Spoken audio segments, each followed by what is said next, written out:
The other thing that's going to be interesting too is India. I mean, once India is a lot more remote than it is now, you're going to start to see a lot more Indian digital nomads.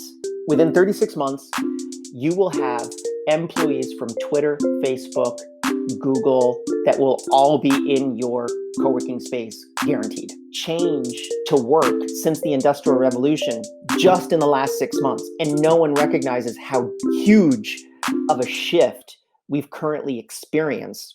You're listening to the Remote Explorers podcast, a show that allows you to connect, learn, and be inspired by the stories of people who have used the power of remote work to have unconventional experiences in their lives. The podcast is hosted by Mayur and Shahzada, who are experienced and equally curious remote workers. Welcome to another episode of the Remote Explorers podcast. Today in the episode, we have Liam Martin with us. Liam is a pioneer and an advocate of the remote work movement for a very long time now. He's the co-founder of Time Doctor, which is a time tracking tool for remote teams.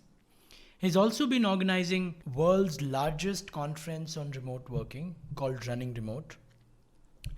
This conversation that we had with Liam, me and Mayur, it completely blew my mind and made me see the potential of location independence movement in India from a very different perspective. If you're someone who is curious to know what would be the future of remote work in India and other developing countries, listen to this episode with full attention because this is gold in audio format. We start the episode with Liam sharing the story of Fahim from Bangladesh, who has a certain type of disability and how he has managed to become the top freelancer on Fiverr and Upwork for designing. Fahim now sustains a family of 8 people through his freelance earnings. We discussed the impact of remote work in developing countries like India and also how this is the biggest revolution in the work culture since the industrial age. Liam talks about why for the environment, going remote is way better than going vegan. We also touch on the expansion of the Indian digital nomadism scene and why it is inevitable to happen. Also, we discuss the upcoming new wave of co-working, co-living spaces in India and the world. Guys, do let us know how you find our podcast. We would love to know your feedback. Please connect with us on our social media handles. I will put the links in the description of this episode. Enjoy Liam Martin on this episode of the Remote Explorers podcast. Hello, everyone. Welcome to another episode of the Remote Explorers podcast. I'm very excited for today's episode. We have Liam Martin with us. He is the co-founder of Time Doctor, and he's been running the biggest retreat for remote workers called Running Remote for 2018, 2019, and they did a virtual conference in 2020, which was a hit. I was there. Liam, thank you so much for joining us today. It's a pleasure to have you on our show. Thanks for having me on, guys. I'm very excited about getting in today's discussion because, as we had talked beforehand, it's very rare that I go onto a podcast about remote work. Most of the time, I have to explain to people what remote work is and also all of the craziness that's been happening the last couple of months. So hopefully we can go a little bit deeper than what we usually go. Yeah, I think it's a pleasure for the Indian audience because our podcast is more about developing countries, and it's very important to address the topic and the potentials that remote working has for developing countries. As I remember in your 2019 conference, I was watching it on YouTube. The story of this Bangladeshi guy that you shared on the stage. Fahim. Yes, it was heart touching, and that makes me that makes me realize how much important you, me, and Mayur today talk about it and see the future of how it can impact developing countries in growth and bridge the gap between the urban population and the rural population. You know, Fahim just bought a house. So he just bought a house for his entire family, which is great. And he's supporting, I believe, a family of 8 people. Like, grandparents, parents, all that kind of stuff. And it's funny because for those of you that don't know, just type in Fahim running remote and you'll probably find it on YouTube. It's also on Facebook too. And it's the story of my friend Fahim, who has muscular dystrophy, and he lives in Bangladesh. And him and his mother were selling handmade rugs on the streets of the capital city in Bangladesh, Dhaka. Dhaka, Dhaka. right, for 6 months to get enough money for him to get a laptop. And then he taught himself design, and he's now one of the top designers on Fiverr and on Upwork, and he supports his entire family through that. And the funny thing is that whenever you hire Fahim, nowhere on his profiles does it say that he has a disability. So you're just hiring him because he's a good designer, not because he has a disability and you're offering him a handout. And he makes more than, probably everyone in his town, fundamentally, which is incredibly inspiring to me. Whenever I think about my day and how stressful it might be, I think about Fahim's day and I think to myself, I'm just screwing with myself. I should really get back to work. Yeah. And I think this wouldn't have been possible without remote work, right? So Absolutely remote not. work is the driver. Yeah, I mean, my philosophy is that remote work empowers employers and employees to find the best of each other. And that's the fundamental promise that remote work offers, which is regardless of where you're located, whether you're in India or Bangladesh, or you're in Canada, or you're in the UK, it's the best person for the job. And I think we're actually probably right at the cusp of a second wave of globalization. And we first globalized products. And I think now we're really going to be globalizing services at a massive scale. So you're not going to see the people in San Francisco get the job just because they happen to be located in San Francisco. Most of the tech companies now have gone remote, and they've gone permanently remote. So within the next 6 to 18 months, you're going to see all of those jobs that you could have only gotten in San Francisco being offered remotely, which opens up India, as an example, as a massive market where you're going to go from a $400,000 US developer in San Francisco that works for Facebook. Facebook may offer that job, probably not for $400,000, probably for $200,000 to the Indian market. Well, $200,000 in the Indian market is absolutely amazing. And you're not going to see that brain drain get sucked out of India and go back to San Francisco. So I think it's very interesting what's going to happen. I think you're actually going to create a mass distribution of like the Silicon Valley mindset, and it's just going to go everywhere, which also is a bit of a shame because I also think it's the end of the golden age of the Silicon Valley of San Francisco. I don't think there's ever going to be a higher concentration of smart people on planet Earth than there was in San Francisco in January of 2020. Yeah, I think it's history now. And Yeah. That will be a chapter in history books all around the world. Absolutely. So whatever you just said, Liam, that brings me to a question that I had in my head. Sure. When I was doing your research, I was going through that 2019 video, and you asked all the people sitting in the conference, who is from Central America, who's from North America, who's from Africa, and the eastern countries, India, all the map that you had on the screen, there was 0 people from India. Mm-hmm. Like there was not even in the map. And as we see back after the 1991 revolution in India, globalization, privatization, and liberalization, a lot of companies from Western world outsourced India in a lot of things that Indians could do for them. Like BPO market exploded after 91 in India because they need people who could speak English, and they would charge less to those US companies. I see this is how remote work could be the game changer here. And the next conference that Running Remote does, I'm sure the percentage of Indian market, the people who are there attending those conference would really increase. So my question to you is, how do you see after the COVID scenario, how do you see the impact of remote working would help developing countries like India, Pakistan, Bangladesh? So first off, I want to roll back to the terminology that you used in past 91. You're absolutely right. The BPO industry in India just exploded. I would probably say back end BPO, there's no better place on planet Earth than India. Like India dominates that particular industry.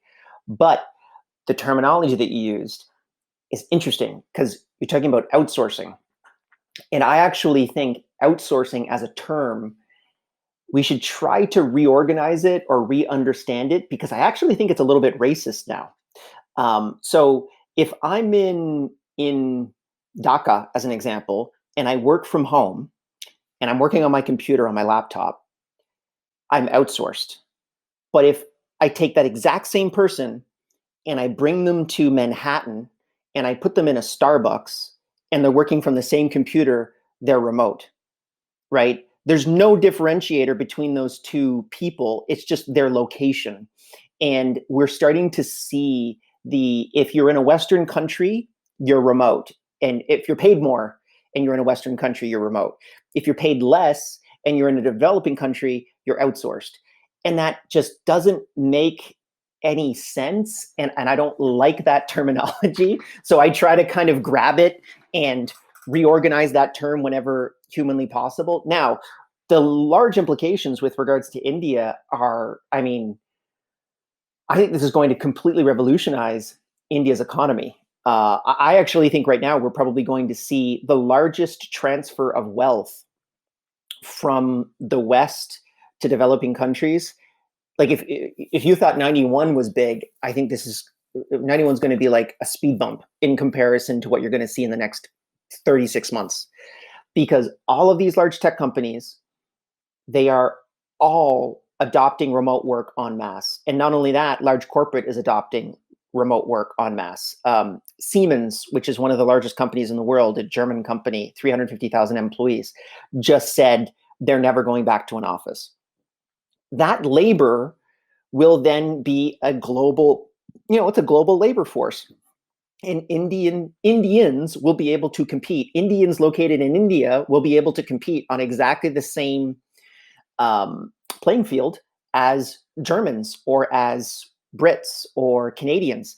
So I've been on a lot of podcasts where it's a US podcast, and I've kind of said, like, I think the United States is going to be a big loser in this process long term because the competition is intense. There are more Indians getting graduate degrees in India than there are university graduates in the United States. Right. And it's like these universities, and I've done the research, they're not second tier universities. They're just as difficult to be able to get those degrees in India as they are in the United States. So fundamentally, there is a better product in terms of labor coming out of India in comparison to the US. But because there is a little bit of racism, a little bit of sort of, well, at least pre-COVID, hey, remote work doesn't work. All of those things are getting thrown out the window now because we've tested the assumption en masse, and we've discovered that remote work does actually work, number one. And more importantly, it's actually more productive.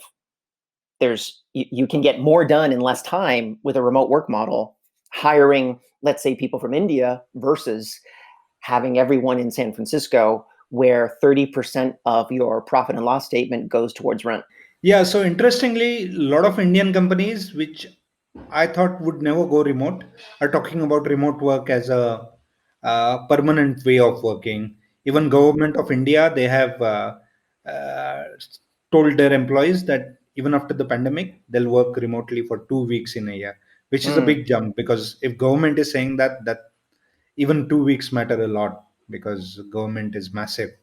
Um, and in terms of the way India is moving forward with the connectivity and getting more people connected to the internet, taking the internet to remote locations, I feel that India has a lot to you know uh, achieve or gain from the reverse brain drain. If I And just was the government of India right now, just a little context, Liam, yeah. to what's Hmm. happening in India with the data. Mm. So just 4 years back, to get 1 gigabyte of data in India, it would cost say $2, right, with your Oh. plan. But right now, there's a company called Geo, which is owned by Reliance. They've revolutionized the spread of internet in India. Right now we Mm. pay $7 or $8 for 3 months, with every day free 2 gigabytes of data and unlimited calling. That's how cheap Hmm. data has gone in India now. Interesting. I do a lot of work in the Philippines, and um, their internet sucks. Like, it's one of the biggest barriers towards success. And when you look at, like, the Philippines is definitely more of a front office BPO game, right, as opposed to India, that's more of a back office BPO game, which, by the way, is more profitable. If I had a choice, I'd always be back office versus front of shop. Um, when you see countries that have been successful in the adoption of the digitization of the economy, it absolutely perfectly connects to very cheap and easy access to high-speed internet.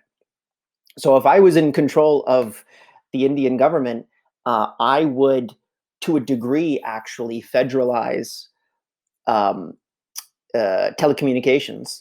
And I would say there are corporations that can operate inside of India. However, there are requirements that you need to be able um, to keep if you're actually going to operate as a telecom company. One of which would be there has to be a certain rate at which data costs, right? Like, they do an audit of what are the actual costs. There's no price gouging, and just try to distribute internet as quickly and as cheaply as humanly possible, because more people that get access. The other thing too that's quite interesting is I just signed up as a beta user for Elon Musk's new internet project.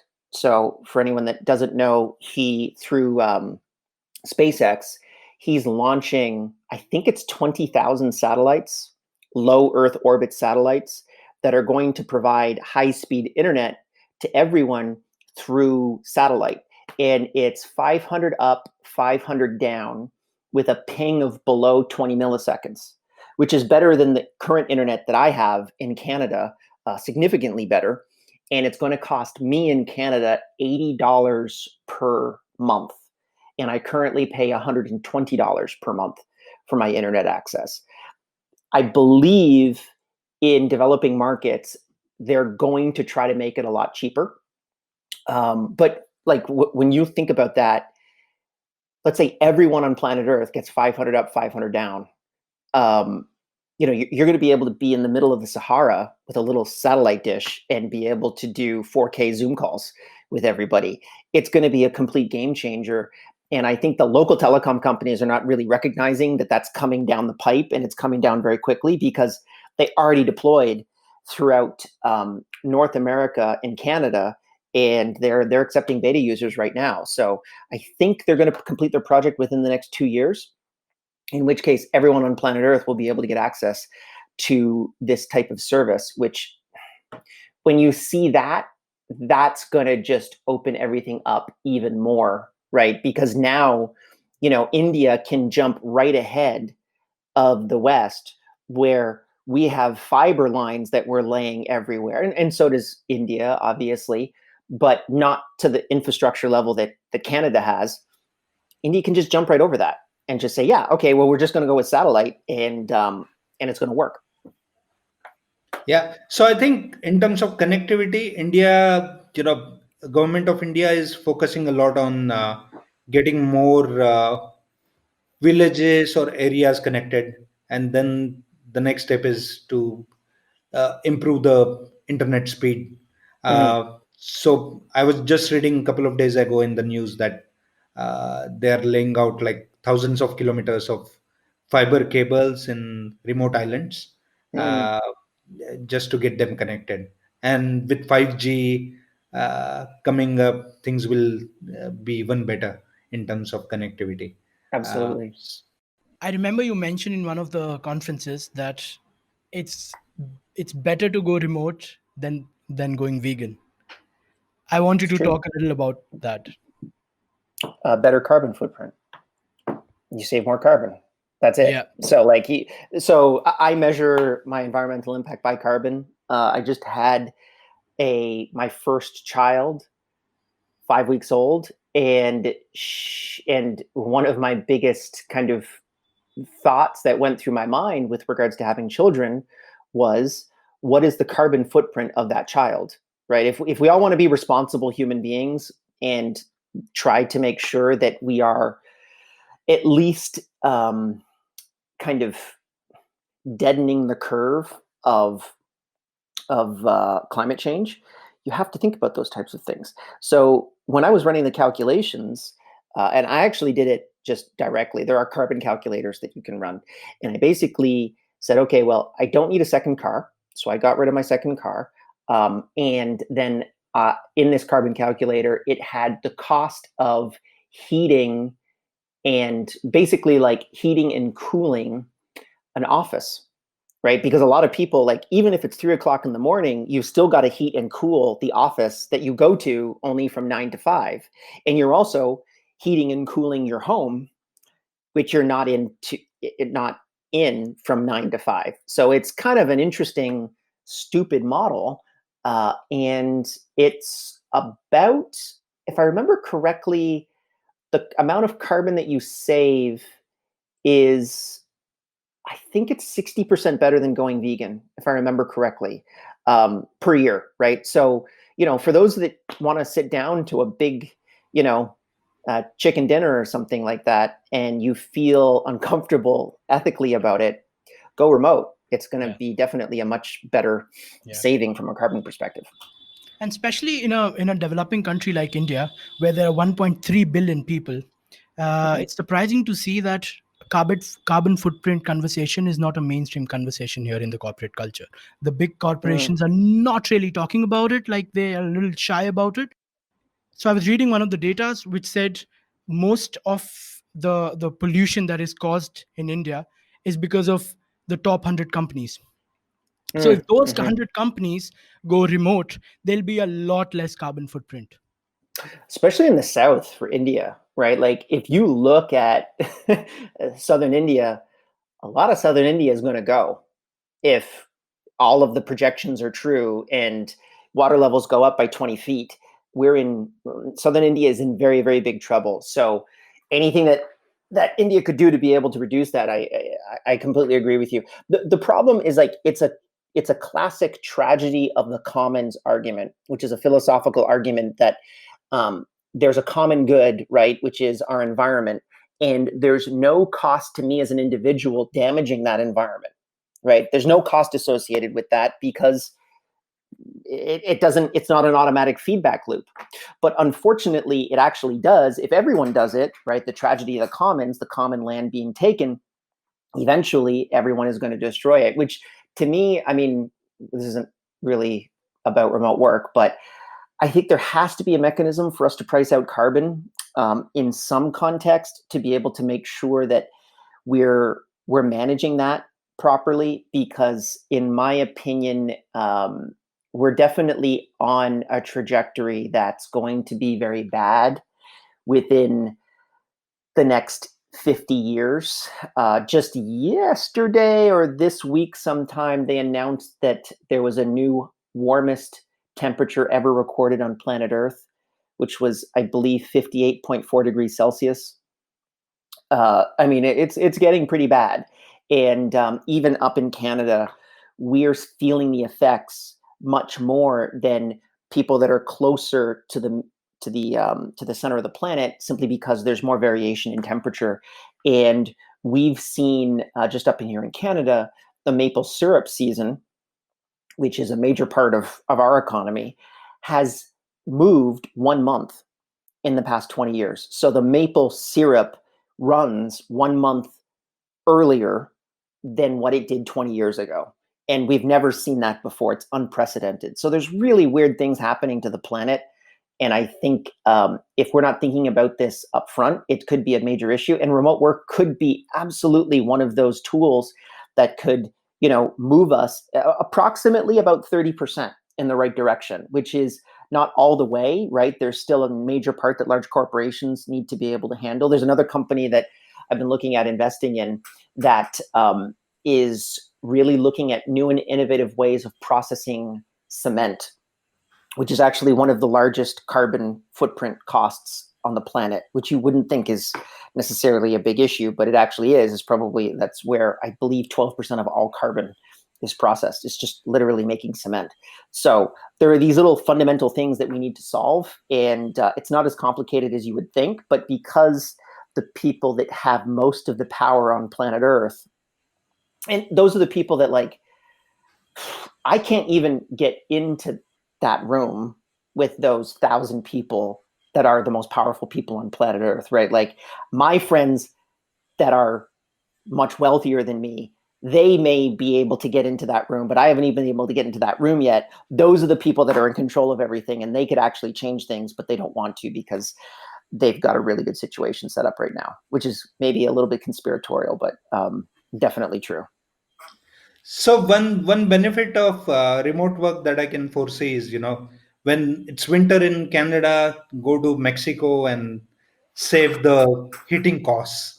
As simple as Bali, that. I like Bali in the winters. Actually, Canadian winters.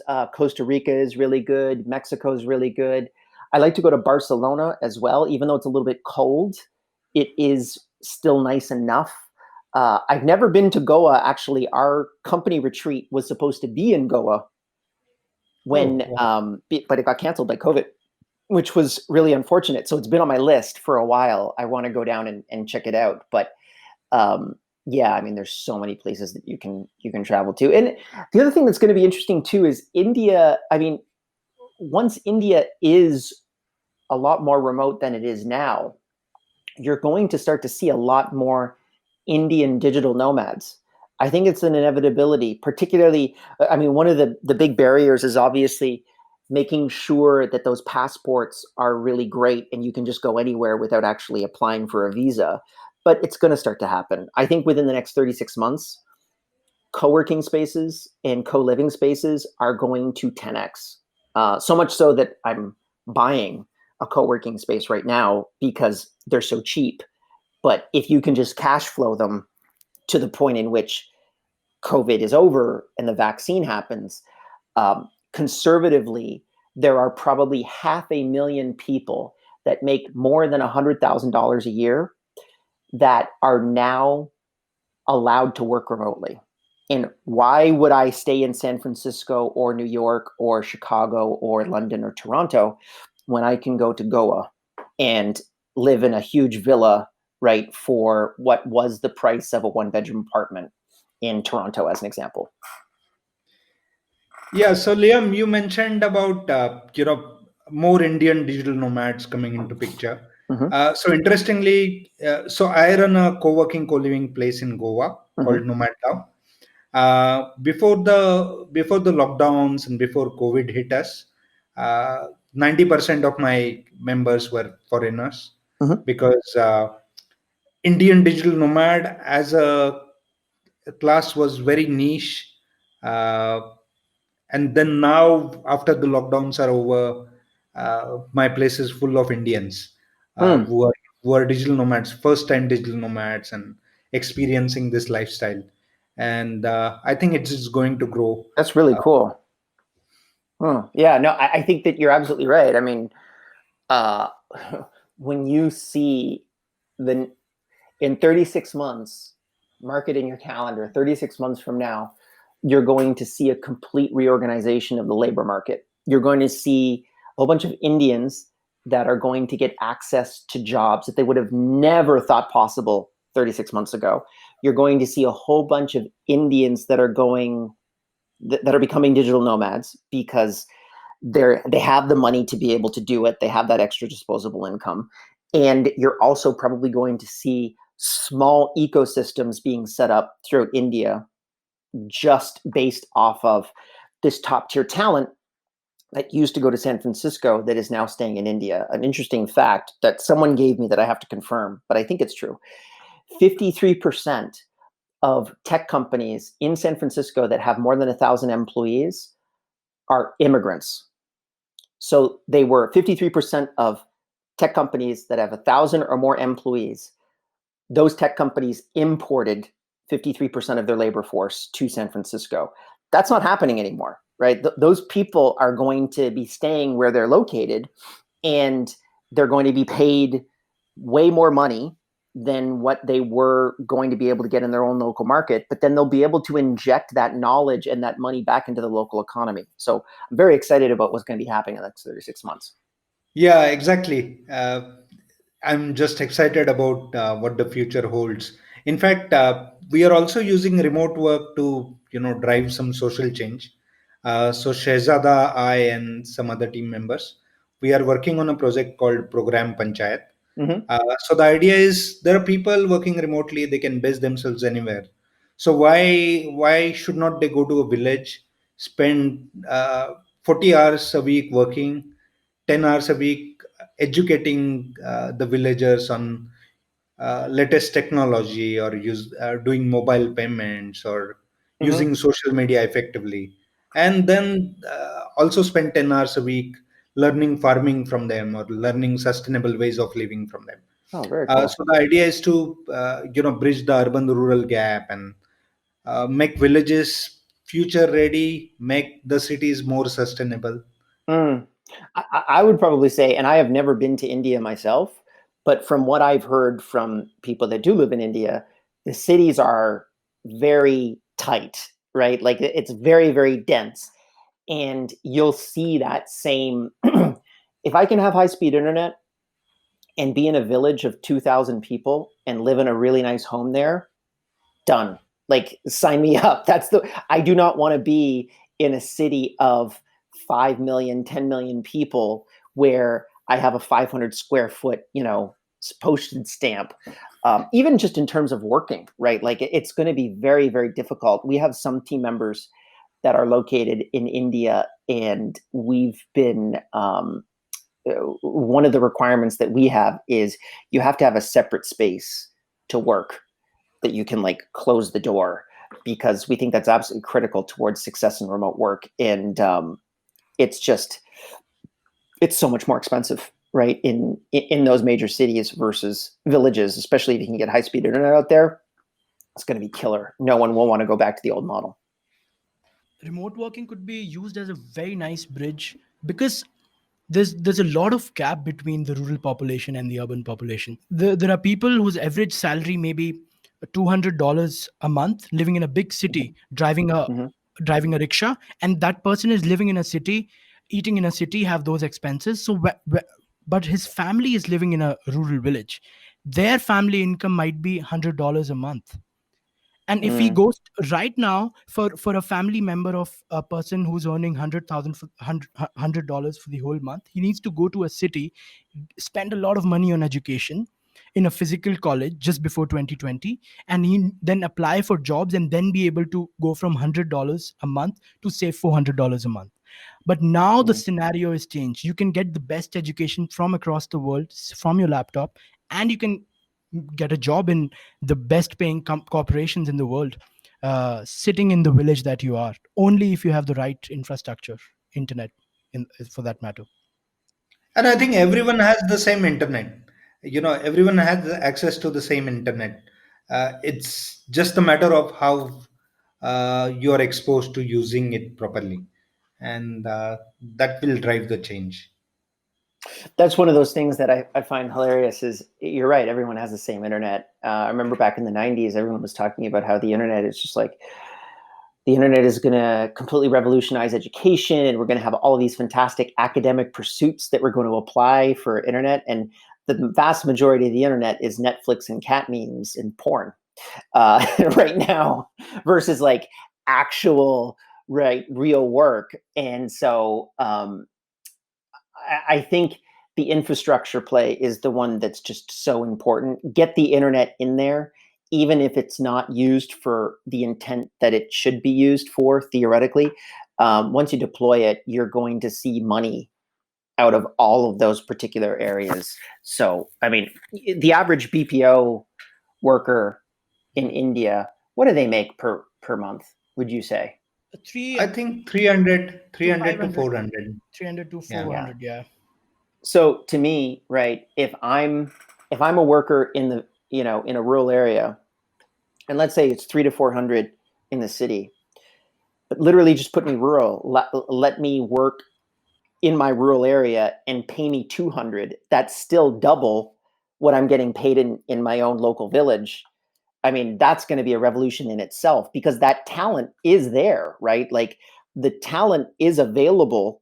You just need to be able to really kind of extract it in the right way, right? And we just don't even have the machinery in place to be able to extract it properly.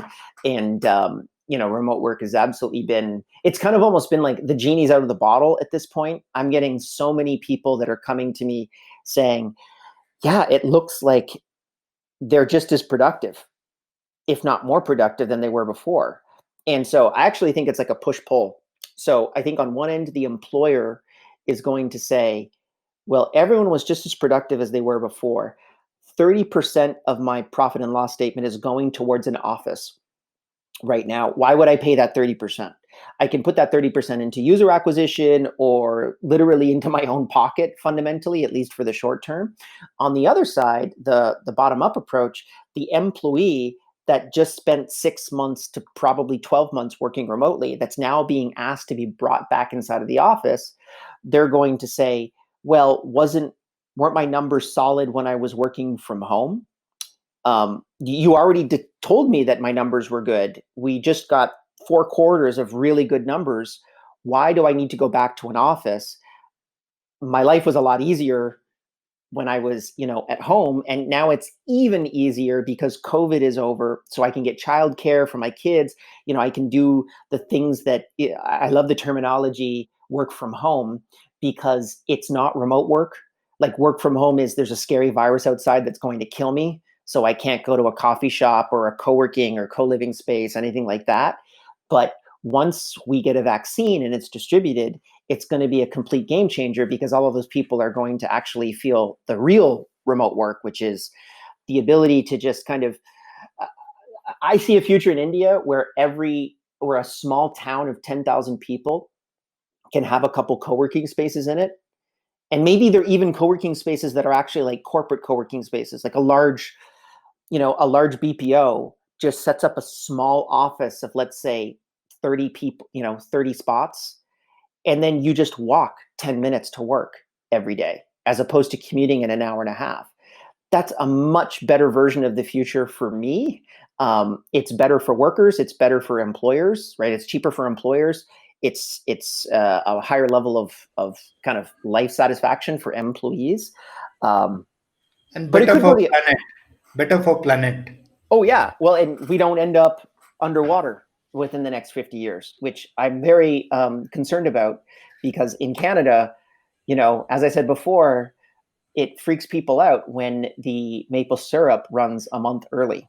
That's just terrifying. I have a couple friends of mine that run a maple syrup farm, so Yeah. that's why I keep harking on that stuff. So interestingly, some of the local governments, they're launching policies to attract their their own residents who have settled abroad and working for big corporations. Now they're attracting Come on them to back. come back and Yeah. work near home. They call it work near home. Uh, so they're setting up small offices. I actually think so. I have a thesis, and I don't know if you guys agree with this, but you might be able to kind of the context. I think WeWork was like 3 years too early. What do you think? Because so we were, and so I don't like the fundamentals of WeWork. I think they were massively overvalued. I actually have a video that when they were going IPO, I broke down what their costs were versus other BPO network, or sorry, not BPOs, co-working networks that I've seen.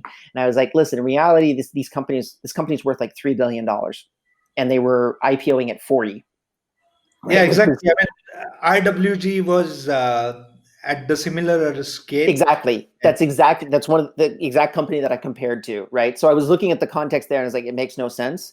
And I thought they were a technology company. But with all of that said, the promise of WeWork, at least to me, was an AWS for physical space, right? So like a cloud server for physical space. So we had, I believe, 5 WeWork like spots that floated throughout the entire global network. So anyone in our company could actually go into a WeWork. They all had logins so that they could go into a physical WeWork, and you couldn't log more than 5 people in per day.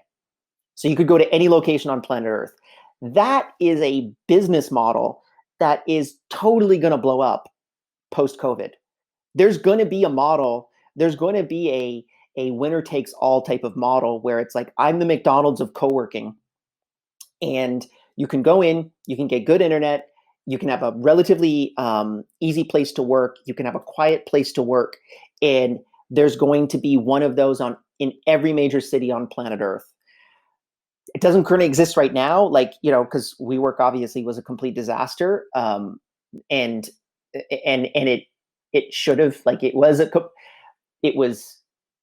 definitely should have blown up. It wasn't managed well, but I don't know your guys' thoughts on that, but I just kind of see that as, I wish. And the other problem too is no one's going to invest in that type of play because SoftBank lost his shirt on WeWork. So no one's going to want to say, yeah, let's invest $5 billion into this same model that completely collapsed a couple years beforehand. But it is the model now. Like, you should be building it now to be able to build the McDonald's of WeWork in the next 2 to 3 years, because the Twitters, the Googles, the Salesforces, the Shopifys of the world, they're going to need to put their labor into spaces, and they're going to need reliability.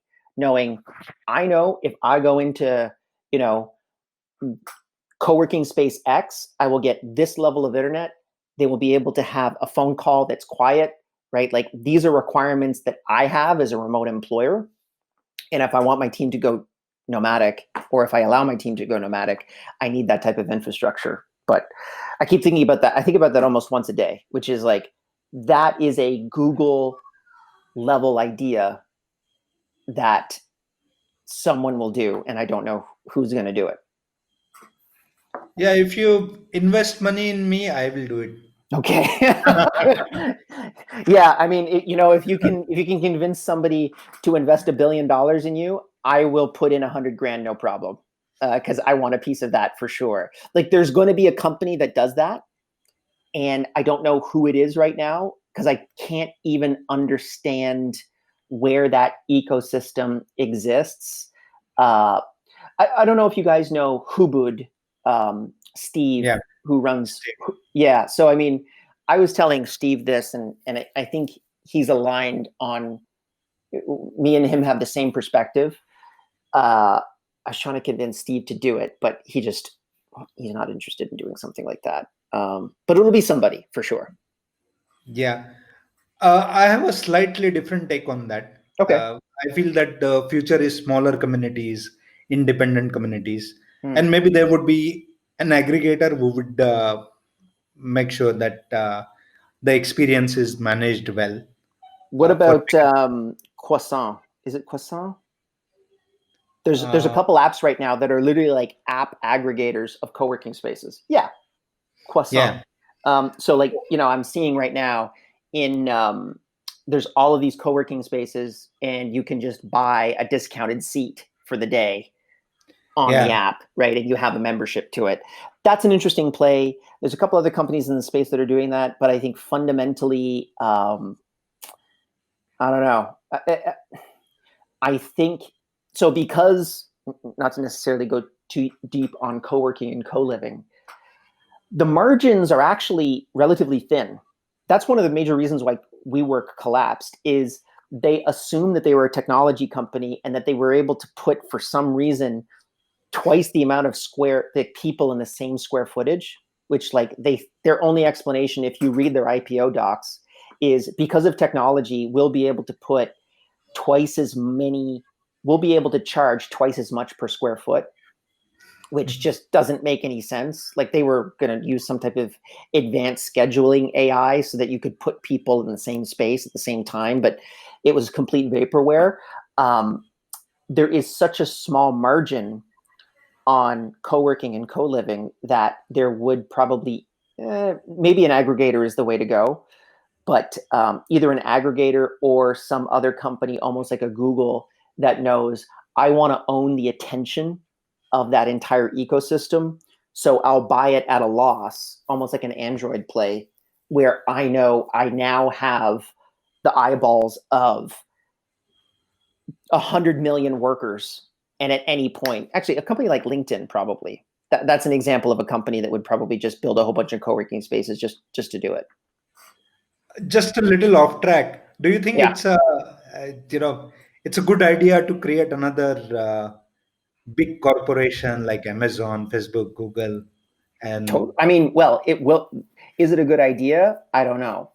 I think you have to talk about the ethics of whether or not a big corporation like that is something that even the world needs right now. But will it happen? Absolutely. If you think right now that those are like the winners of the game, you don't understand how companies, like, you don't even understand what's going to be happening in the next 6 months, which is, we have currently experienced the largest change to work since the Industrial Revolution just in the last 6 months. And no one recognizes how huge of a shift we've currently experienced. And neither do corporations. So even someone that could capitalize on that in an interesting way will be a $1 trillion corporation. I actually think right now, when we talk about like Time Doctor, which is the SaaS company that we run, which is a time tracking tool for remote teams, we historically have only been taking advantage of the secret of remote work, which is I can have the same amount of labor, same salary. I can extract the same amount of labor for a 30% discount. Just that's it. Like, end of sentence, right? If I can extract labor at a 30% discount to any of my competitors, then I can put those extra 30 cents on the dollar into user acquisition, which is why we dominate the market. That's it, right? Like, if you look at any of our competitors that are in an office, we have built a better mousetrap. We're just better at, and it's not because we're smarter. It's not because our talent is better. It's because we can impact the market at a 30% discount in comparison to our competitors. So I can pay 30% more for a customer than my competitor because I've just structured, my labor practices in this way. That advantage is actually now disappearing. Within the next 18 months, I expect that I will no longer have that advantage in the market because all of my competitors will jump to that model. Even with Running Remote, which was a conference about remote work, it's hilarious because when we first started Running Remote, it was about remote work. Digital nomads were not invited. If you did not manage a remote team, it's not the conference for you. So we set the price at $1,000 a head. We purposely set the price at a very high amount, specifically because we did not want digital nomads to come. We were designing the product just for the remote worker, or I guess the remote employer, not necessarily the remote worker or the digital nomad. And now, and this is kind of, I guess, tantamount to just the moving market, all of the conferences that were about digital nomadism are now moving towards remote work. There's 2 conferences that I know of actually that are completely rebranding themselves, like changing their domain, because they're saying, well, the digital nomad space has been such an exciting space. Everyone talks about digital nomadism because it's a sexy concept, but in reality, it's like 1% of remote work right now. But it'll 5x in the next 36 months for sure, right? If you're building a product for digital nomadism, now's the time to build it and to get it out into the market. But 95% of people are still going to be remote workers, which is someone that works from home. They don't travel. They work in their home office or they work in a co-working space. That's the type of worker that I'm trying to optimize for and trying to figure out what other products do they need, because you quite literally went from, I would say probably 100 million remote workers pre-COVID to probably 2 to 3 billion right now that are working remotely. it's nuts. Like they don't even know what they need right now, which is crazy. And I don't even know what to sell them, but I know we can sell them a whole bunch of stuff. Yeah, if you're listening to this podcast right now and you know what that product is, please call me because I really want to kind of figure out, or if you're even doing something like that, I'd love to get to know you a little bit deeper, because it's like there's going to be a Google that comes out of this. There's going to be a couple Googles that come out of it. You just have to kind of recognize where is that attention going, and it's definitely in remote work. Liam, this podcast is about the stories of remote workers. Okay. Your journey from being in education, then starting staff.com, then starting time doctor, to what you're doing right now. Give our audience a little context to what was the inspiration, how this transformation has happened over the years from education to running remote now. Sure. So, I mean, Time Doctor, which was it's time tracking tool for remote teams. The reason why it came together was I was running an online tutoring company before. So I was teaching at McGill University in graduate school. And for those of you that don't know, when you enter graduate school, you usually end up teaching the first year classes just because professors are too expensive. So they pay people like me minimum wage to be able to teach all the first year students. And I remember teaching my very first class. I thought it was going to go great. I ended up with about half of that class quitting my class before the end of the semester. And I got some of the worst reviews, lecturer reviews in the history of the department. And the department had been in operation for 121 years. So not very good. And I remember going into my supervisor's office and saying, I don't think I'm very good at this. And he said, no, you're not. And then I said, okay, so what do you think I should do? He's like, you got to get pretty good at this teaching thing for the next 20-ish years before you get to do anything fun. So either figure out what to do with your life on the lecturing side or figure out a new way to work. And so 4 weeks later, I threw a master's thesis under his door. I quit my PhD and I was out into the real world, turned that into a tutoring company. Problem I had in the tutoring company was I was not able to measure specifically how long a tutor worked with a student. And this entire tutoring company was virtual. So we were doing Skype calls basically with students. And so we'd bill a student for 10 hours. The student would come to me and say, hey, I didn't work with my tutor for 10 hours. I worked with him for 5. I have to go to the tutor and I'd say, hey, did you work with this student for 10 hours or 5 hours? And he'd say, I billed for 10. Of course, I did 10 hours. So I'd end up having to refund the student for 5 hours and pay the tutor for the full 10. This was destroying the business. So that was really kind of what came about with regards to Time Doctor. How can you adequately measure how long a remote worker does a particular task for you? Now it's kind of evolved into really focusing on productivity. So where are you putting your time and how can you deploy your time more productively into what you're doing? So context being like a lot of the times when we work with large companies, we can actually tell them, hey, you know what? It looks like the average work week for your team is 42 hours and 32 minutes. And it looks to me like if you reduce that work week to 26 hours, you're actually going to get more done. Like you'll make more money if people work less time. All those types of insights we have because we have the largest second by second work database on the planet. And then running remote, obviously, was simply just the further exploration of the other problem that we had, which was we were in Boracay in the Philippines at one of our company team retreats. And we had about 100 people in the company at that point.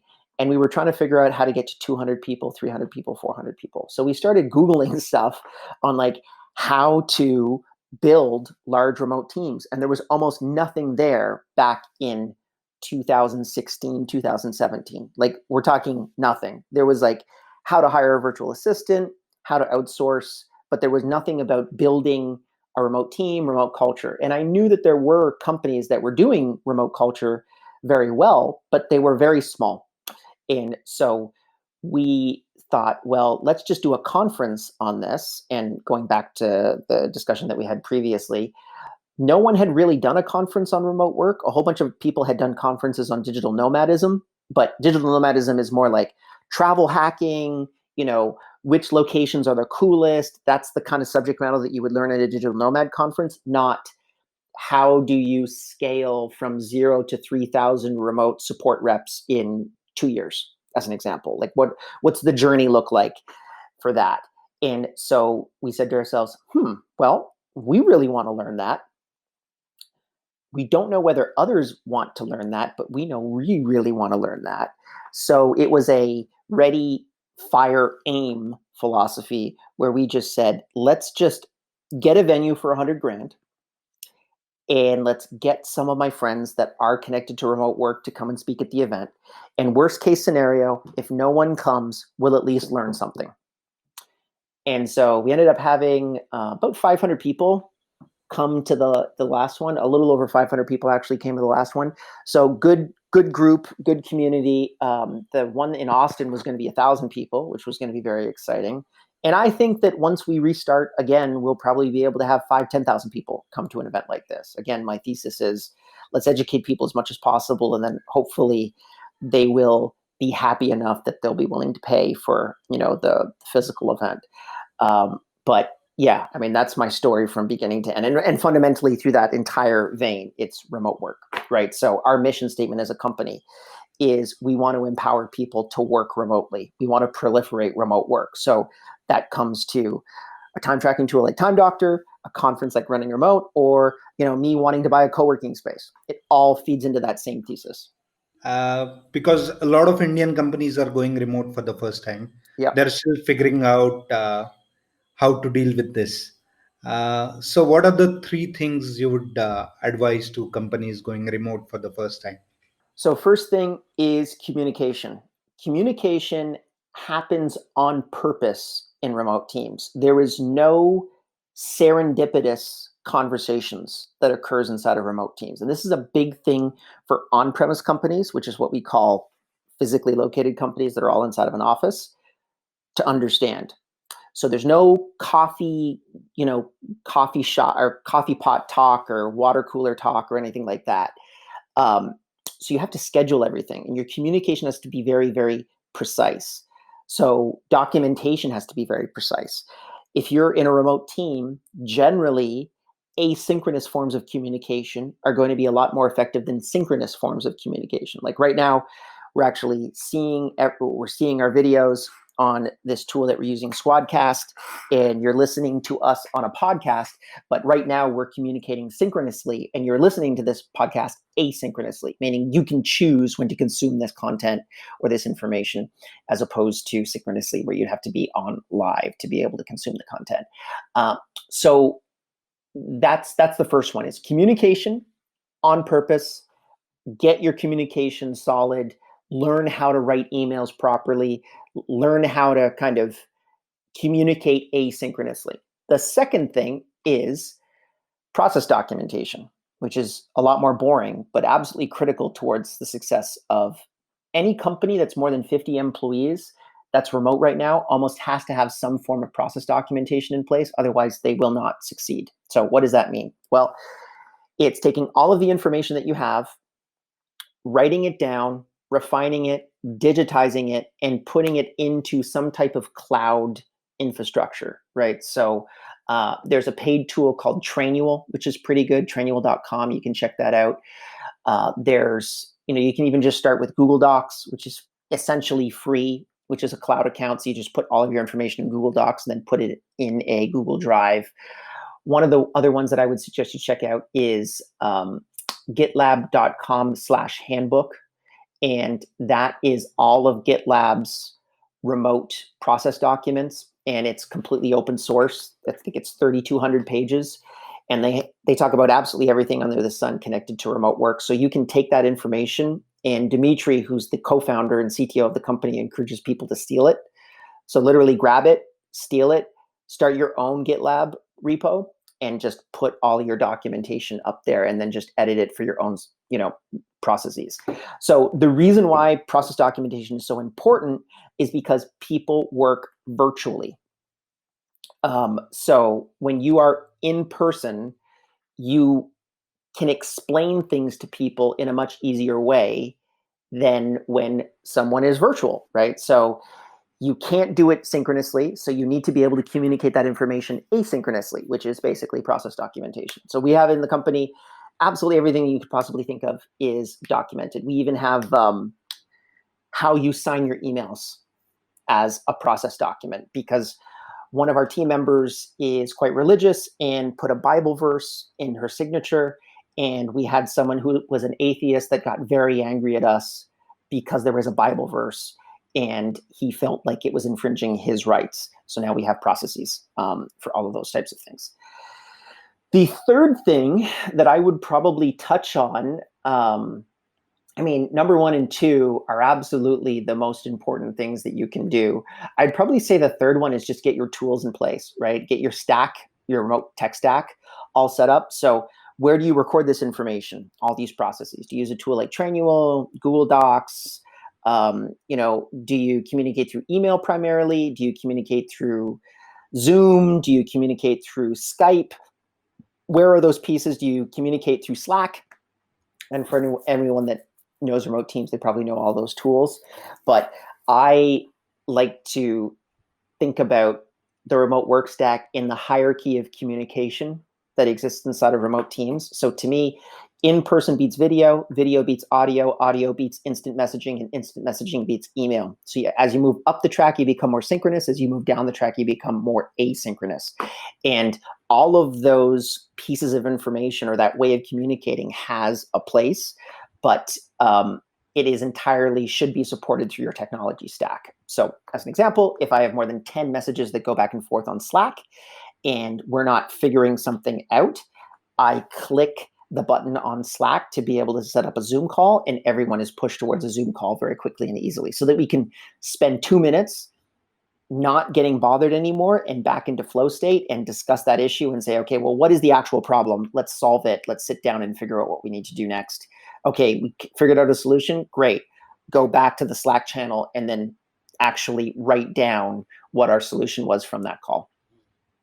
That's about it, I think. Those would be my top 3. There's 28,000 things that you could do inside of remote teams, but if you knock those 3 out, you're probably doing better than 90% of remote teams that are out there right now. How do you develop the team bonding or rapport between team members? I don't know. So I have a ton of ideas. We have a ton of things that we've tried. It's hard, man. I would say, so we tried a couple months ago, we bought a whole bunch of Oculus Quests, which are like the VR goggles that have the computer on board. So it's a completely wireless experience. And then we tried to do all of our meetings for that one department in virtual reality. Complete failure. Technology isn't ready yet.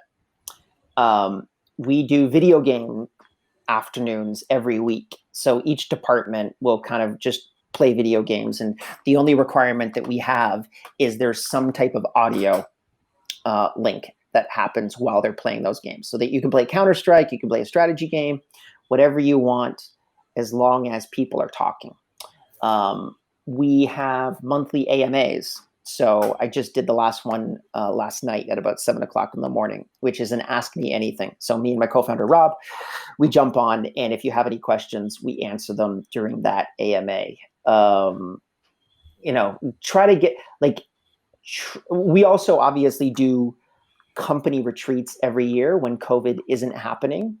I still think that that's a really important piece of the pie, but it's not absolutely critical to the entire pie working. So I think you can have a team that never meets in person. My friend Amir, who runs a company called Doist, he has told me about someone that they have never seen his face. He's never been on an audio call before. He only communicates through email and through instant messaging. And he's been working for the company for 6 years, and he's one of their best developers. It's like, you can make it work. He's weird, obviously. That's a weird situation.